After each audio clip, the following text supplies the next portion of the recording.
Well, hello my friends. Welcome back to JC Model Creations Building the Enterprise video series. My name is Joe and I appreciate you coming and watching these videos. Today we're going to be working on the base. We're going to show you what I do to prepare the base for the ship. I'm going to be drilling a couple of holes, one for the power switch, one for the momentary switch, and we'll get that going. And I'm also going to show you a neat little trick I do using these tire valve caps to just stabilize the ship onto the rod for the base. And I'm also going to go ahead and complete the observation deck. I use these little rubber stops that I purchased. I saw them at Walmart and I said, oh, that'd be a perfect size for the observation base. So without further ado, let's continue building the Enterprise.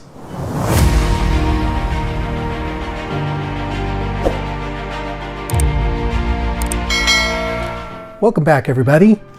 I thought I'd start out with showing you what I do for the observation deck on this particular 18-inch model.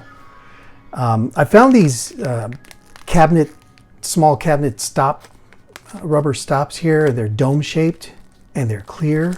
Found these at my local Walmart, and I forget how much they were. I think they were $2 or $3 for the whole packet of 100 or 200 of these. And I thought, wow, this is the exact perfect size that I need for the dome. Now, this was just an easy thing for me because I see a lot of people online, you know, do domes out of acrylic and they make it and they spend all this. I personally think that just a real quick dab of glue on this and you're done. You know, now these are sticky on the other side, but I'm not just going to rely on the stickiness on the other side.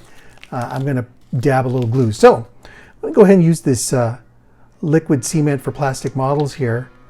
And I'm going to just put it around the circle that I already cut out here. So let's do this briefly. Okay, so there's a little bit of glue there, and I'm just going to smear it around the area so that it's spread. And then let me grab one of these here, and I've got fat fingers, so I'm going to use this and there you go. It's on. It's perfect. So it's glued on. The adhesive on this holds it down, and obviously the cement is just a little extra there.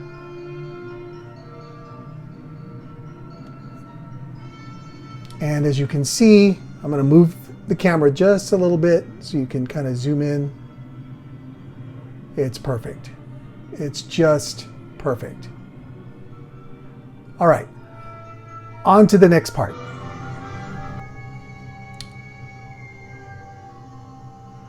Welcome back, everybody.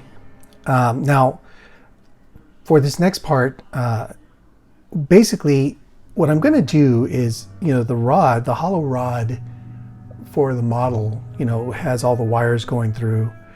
And I've seen a lot of folks, you know, put their model on the top and let it spin around, you know, and that's okay. I've always wondered, you know, it's okay to spin it around, but you can't like continue to spin it around because you've got all these wires going in. So what I do on my models is I secure the ship to the rod so that it stays, you know, stagnant, stays still.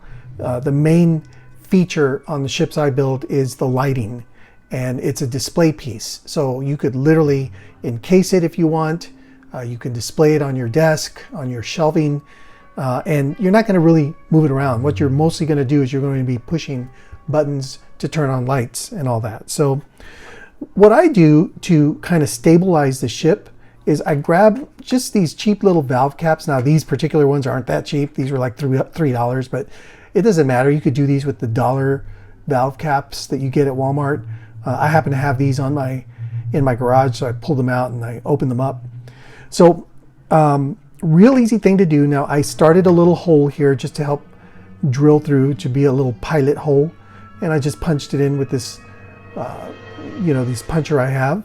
And so there's a little hole there, and I'm going to use the largest drill I have on my Dremel drill set. This is a 1/8 drill bit. If you have a larger one that'll make a larger hole, I basically have to make a hole that's large enough that this will go through. So the 1/8 is not definitely large enough, so I'm going to have to manipulate it and make it a little larger. But the idea is that this cap will fit right into the rod, go all the way up, and your model will sit right on top of this. And I'm going to glue the model onto the top of the cap here, so that you've got something that looks kind of cool, you won't, when you're looking at the ship, you won't realize that this is a tire cap. You really won't. You do now because you're watching my video, but you won't when you see the model. So let's go ahead and start. Let me go ahead and get the Dremel ready. There's a little holder bit here that looks like the right size. Yep. Okay.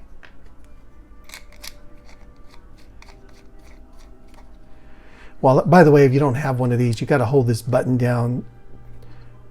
I forget what this is called, but you hold it down to screw everything in.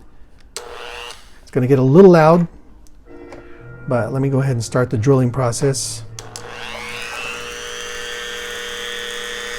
Very delicate work.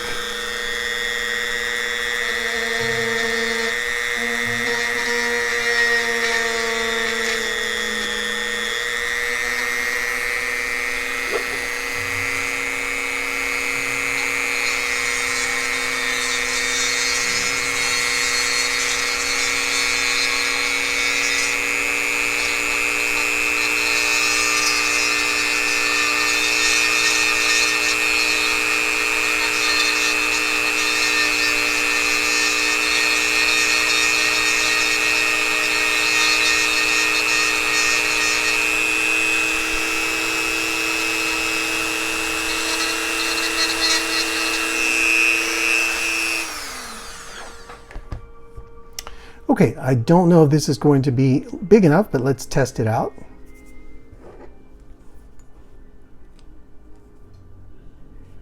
Nope, not large enough. We're going to continue to drill. By the way, when you're done drilling, you just get some sandpaper to sand off the top here.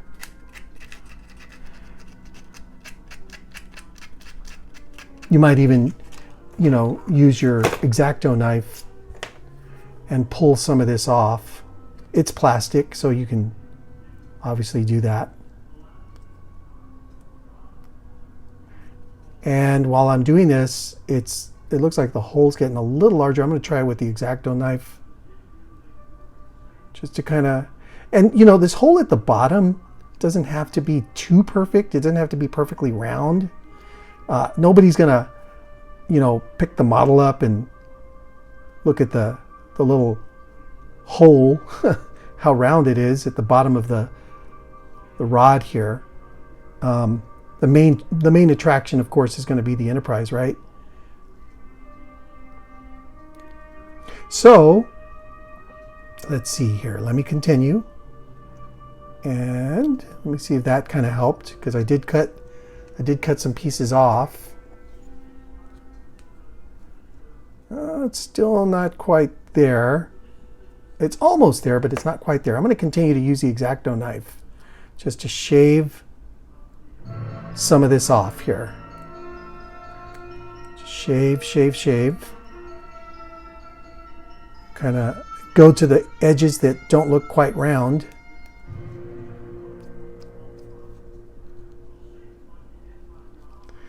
And I've done this on a few of my models, and they look really cool, because obviously you don't have to worry about looking at the underside like I've been telling you. All right, let me just continue to cut this out.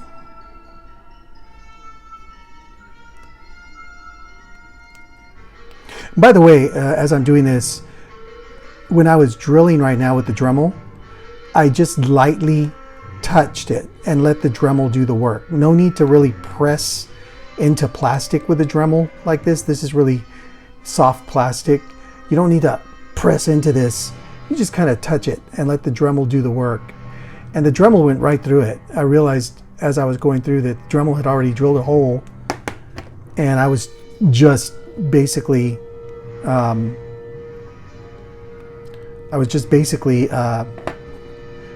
drilling into nothing. So at that point I started using the Dremel for the edges, and then I realized, you know what, let me show you what to do with an X-Acto knife. So however you want to do this, it's up to you. The whole point is make a little hole into the edge of this valve cap and get it to fit. And once it fits, it's just a matter of gluing it onto the ship at the bottom. Now I'm not going to do the gluing and all that until I finish all the decals. So I definitely have to get to the decals on the ship. I'm going to what I'm going to do is with the decals is I have to get a clear coat on the ship. Clear coat on a ship is very, very important with these kind of decals, because you want the decals to look like they've been painted on, right? But they won't look like they're painted on if there is no clear coat, because the decals themselves are very shiny, right? They're made of material that's shiny and stands out from plastic. You know, when I was a kid back in the 70s, when Star Trek the Motion Picture came out, I don't know if any of you were kids during that time, but I was. There was a model kit of the Enterprise from, the Star Trek the Motion Picture Enterprise. So I bought it. My parents bought it for me. My grandparents bought it for me. And it came with lit up. It had lighting in it. Just some cheap incandescent lighting. There were, not LEDs. And so I, as a little, as a 8-year-old, I was so excited. I glued the ship all together. I followed the instructions. I put the lighting into the model. And then, of course, was sorely disappointed when I turned it on and all the light bulbs showed right through the model. I even have a picture of that somewhere that you might be interested in seeing.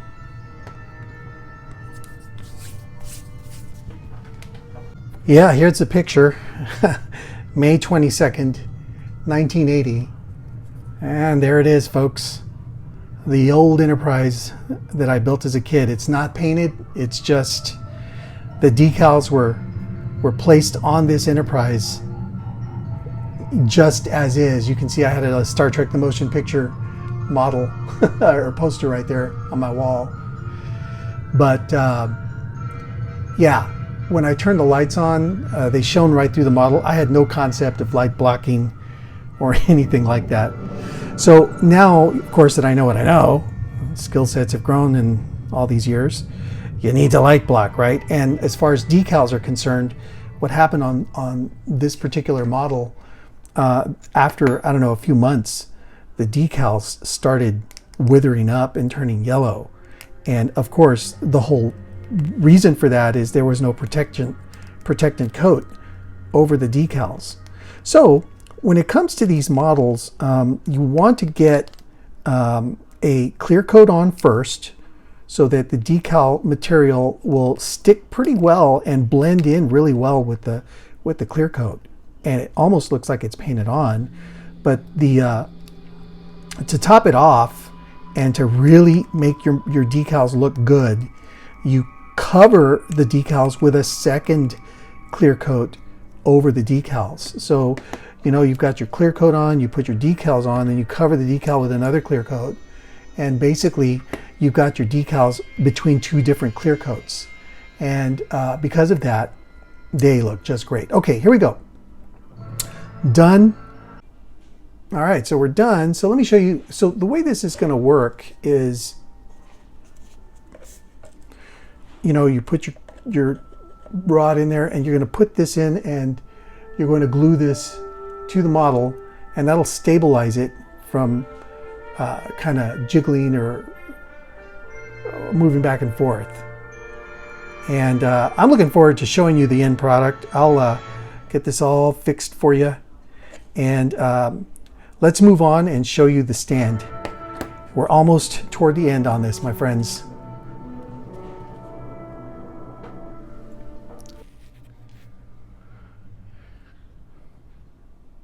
All right, everybody, let's discuss what we're going to do with the actual base. So what I plan to do is I'm going to drill 3 holes, the 2 in the front, what I call the front, I mean any one of the, so I'm going to drill 2 holes in the front. One will be the power switch, one will be the momentary switch, and then I'll drill a hole in the very back here somewhere. That'll be the power jack for the cord that'll come out and bring power into the base. Now, the base that comes with this model has these supports in it, so to keep it firm. So what you want to do is you want to make sure that your holes are like in between the supports there. You don't want to drill into the supports straight down. Now you will have to drill through the supports for the wire to kind of come from the power switches to each other and then to the back to the actual power jack. But we'll cross that bridge when we get there and I'll show you. Now, what I did is I got some items from Walmart, or excuse me, not Walmart, Amazon. I went on to Amazon and I did a little hunting. And I found these this DC female power jack. It comes in black, red, and white, and this fits perfectly with most of the power supply cords that come with that 5.5 by 2.1 millimeter connector, male connector. So this is a 2.1 millimeter DC female power jack, and it can hold up to 12 volts, and I'm using 12 volts from my power supply to power up the Enterprise lights. It's really bright. You can go down to 9 volts, that'll give you some brightness as well, but it's a little diminished, so I use 12 volts. So you're gonna need to have, if you're lighting up and you want to connect to a power supply, a plug-in wall plug, you need to have a female jack, power jack that you use. And I'll put a link in the description of this video. Remember, these are not affiliate links. I don't have any kind of affiliate links going with Amazon. I'm just trying to help you out. And so if you want to see what I used, this is what I used. I also purchased 2 different switches here. One is for power, and that's this one. This is the power button switch. It's 10 millimeters round, and it's a 1/2 amp with 24 volt capability. And this is the power switch. It comes in this little packet in red and in black. I choose to use the black just so that, or the reds, just so that you know when you're looking at this is how you turn on the power. And then this is the momentary switch, and I'm going to use this as black, and this will control the speed of the warp nacelle LED lights. So the difference between these two is that one of these, the momentary switch, doesn't click. It just kind of bounces. So I don't know if you can hear that, but it's just a little, it comes back up, it bounces, and each time you tap on it and push it down, basically what's going to happen is the LED lights on your warp nacelle effect is going to go faster, and then it'll go, there's only 3 speeds. There's like really slow, medium, fast, or really slow, medium, and fast. That's basically what it is. So you just cycle through by tapping on the momentary switch. And then of course the power switch actually clicks and stays down. So you can see that it's stayed down there, and that's on, and that's off. It came back up. So on, off. That's the difference between these two. What I'm going to do is, in order to make the circles for the base where these are going to fit, I basically get the little nut that came with each one of these, and I will tape it on here, and I will use this as a guide to cut the hole into this. And because I don't have a lot of other tools. I've got my Dremel. I'm going to use the Dremel to cut the hole in there. So basically, I'm going to start this on video and I'll finish it off camera. But what I'm going to do is I'm going to go ahead and use some tape.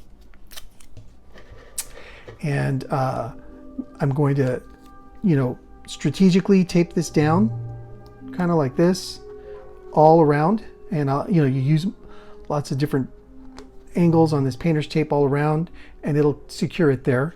I'm going to do the same thing with the power switch, and of course, the same thing with the female power supply jack here, power jack.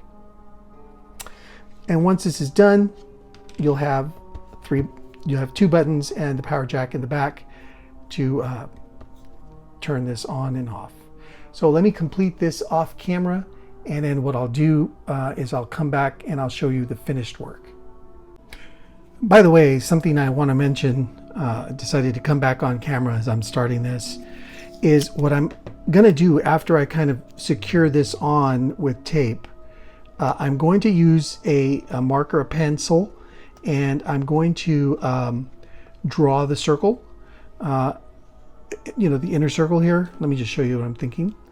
And I'm doing this because just in case as I'm drilling into this, if the nut comes loose and falls off, well, I know exactly where it belongs and I can continue where I left off. So as you can see, I'm drawing this circle here, and I'm going to continue to put tape around. It's not, really, solidly secure, but the more tape you put on this, the more secure it gets. And you got to do it from all angles, right? So that's kind of what I'm doing here to make sure that the nut doesn't move. Let me just kind of put this down. Might as well do this while I'm on camera with you. And let's just continue. All right. And what I'll do here is, as I'm doing this, I'm going to start getting the Dremel ready, and getting the holes, kind of neat, is a combination of the Dremel, the X-Acto knife, and then some sanding. And with the Dremel, I'm not just using a drill bit. There's some other little bits that kind of sand and create more of a hole in there. So, I'm going to use several different types of bits. I'm going to do whatever I need to do to get these circles, these holes built or drilled, into the base here. So, they feel pretty solid. They're not moving at all as I press right here and kind of move them. So that's good. I think that'll work right there. And if I turn it over, they're about right here. Yeah, that's where they're at. And by the way, the other thing I want to mention is make sure you measure, how deep this is when you're ordering, because you don't want something that's so long and large that it pops out from underneath the base. Then it won't fit. Now these I measured before I purchased, so they will fit, and they will not, they won't pop out from underneath the base here once they're secured on the base, which is why I'm purposely not putting these like way at the end. I'm putting them up here where it's kind of the highest part of the base. Okay. Well, let me make sure. Now that I'm talking to you about it, I may need to move this one up a little. It looks a little uneven from my eyes here. So I'm going to take this off. I'm going to kind of even them out again, and then I'll put them back on. But yeah, you've got your hole here, and then these kind of look like they're like that instead of like that. So I'm going to fix that off camera, and I'll come back with the finished product. Okay, everybody, we're back. As you can see, I've already started some drilling. I decided I'm going to do some of this on the camera for you so you can see what my method is. It may not be like the best method Some of you may have something different out there, but I work with what I have, and what I have is a Dremel. So this is the largest drill bit I have for this Dremel. Like I said earlier, it's a 1/8 size drill bit.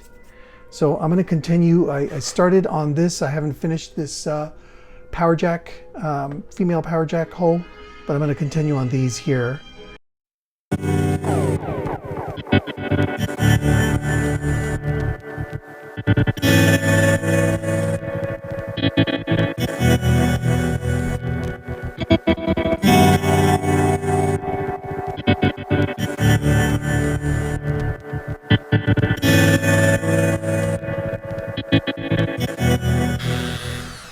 Now, for those of you who've never done this before, or if it's going to be your first time doing this, it's going to feel really, really strange, because basically you're breaking the model. You're breaking it from its original design, right? It wasn't designed with these holes in the middle of this stand. But if you're lighting it up, you've got to do this. There's no option other than doing this. There you go. There are the holes. These two are practically done. I still need to continue to work on that one. And I just wanted to kind of show you what I'm going to do. And then I'm going to drill some holes using my 1/8 drill bit here, here, here, all the way back, because you're going to have wire going through. And of course, you don't want the wire to go underneath the base, because the base is going to sit, and you don't want the base smashing the wire. So it's important that the wire goes through 1/8 inch holes to get to the power supply there. All right, it's looking good so far. I'll continue the rest off camera and come back soon.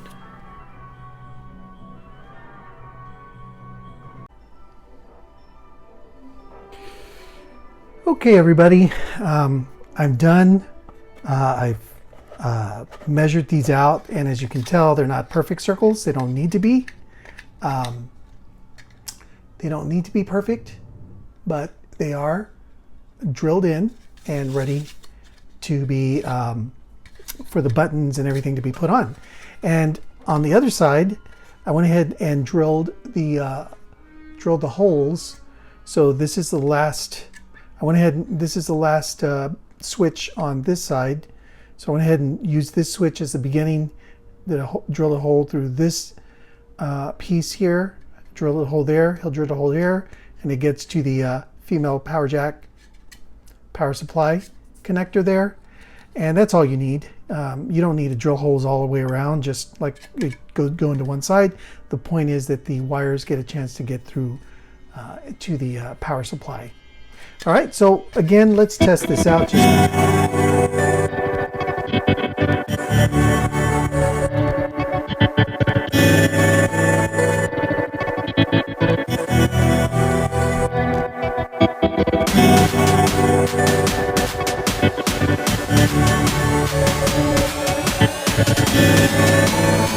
All right, so that's kind of the way it's going to be set up, and obviously you'll have the Enterprise sitting up on top, and you'll have the rod, on top of the Enterprise, or on bottom of the Enterprise, holding the Enterprise up, and it's going to be a really nice little set here that you can show off on your desk. Somebody comes in, turn it on, set to warp factor 3 or 5 or whatever you want to do.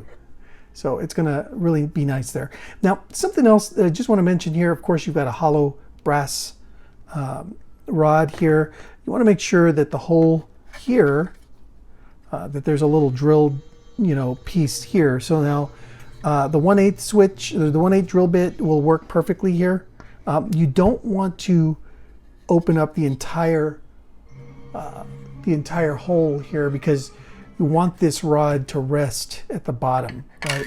So, and the rod will, there's no danger here, because obviously the drill bit goes into the rod, so there's no danger of the drill bit being wider than this rod, right?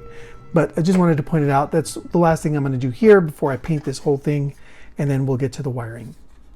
Okay, y'all, thank you very much for watching. Please don't forget to like, subscribe, share. I hope that this series has been helping you. We're almost at the end, probably 1, maybe 2 videos left, and we will be done. So have a great day. Thank you for watching, and we'll see you at the next update.